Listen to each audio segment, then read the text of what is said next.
All right, let's briefly discuss the growing, very explosive civil war within the Republican Party. This is already a fight for the 2024 Republican nomination. It is Trump versus DeSantis. Both are in glass houses and throwing many, many, many stones. Let's start with Trump on DeSantis, and then we will look at DeSantis on Trump. On the Trump side, Donald Trump is flipping out and recently called Ron DeSantis fat, phony, and whiny, which sounds extraordinarily like projection. Let's discuss it. Maggie Haberman has a new book coming out, and she wrote an article about her interviews for the book for The Atlantic. Now, I know, listen, it's always the same routine.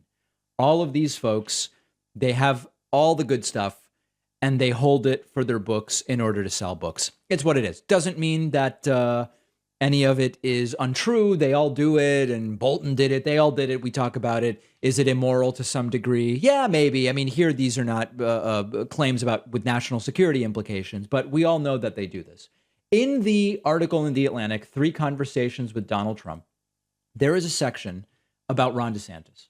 And Maggie Haberman writes, I brought up another potential future primary rival by mentioning that he had been compared to New Jersey's feisty Governor Chris Christie before the two men faced off in the 2016 primary.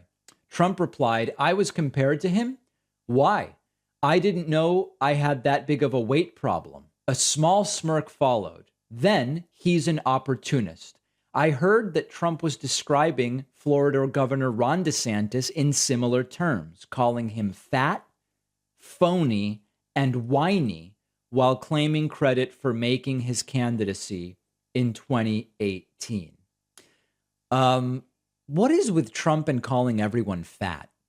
Bill Barr recently called him fat. Chris Christie recently posted a picture of a guy at a buffet. It's still not even clear to me whether it was Chris Christie or not. It looks like Chris Christie, but I don't know if it was. And now Ron DeSantis. And the projection is truly incredible. And I think it goes to Trump's insecurities. Trump is obese, okay? Trump is obese. Trump claims to be 6'3", 239. He's not 6'3", and he weighs more than 239. And according to BMI, which is not a perfect measure, but I think it's more or less right with Trump, Trump is obese. Trump is a total phony. He says DeSantis is a phony. Trump developed a fake persona to run as a Republican. Trump was for abortion access for 68 years of his life. And then he decided he's going to run for president. And he said, no, I'm very, very pro-life, as he describes it. And the story he came up with is, I met a woman and I met the woman's kid. And the woman told me, I once thought about getting an abortion, but now I have this great kid. And Trump said, wow, I liked the kid so much, I became against abortion.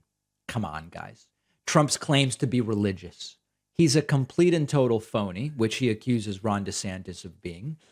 And I've never seen a bigger whiner than Donald Trump. I cannot think of, in the political world, bigger whiners than the Trump family.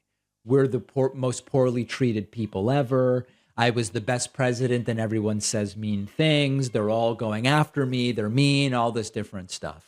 And what we are starting to see here with Trump and DeSantis, as you're going to see in a moment, is that narcissism is colliding with more narcissism. And you can get some really interesting results. And we may indeed have that in the 2024 Republican primary if both of these guys run. Now, the numbers in the 24 primary in the betting markets have completely reversed in Ron DeSantis's favor. And I'm going to get to that in a moment. But now that we've covered the Trump on DeSantis part of the Republican Civil War, let's go to the DeSantis on Trump part of the Civil War.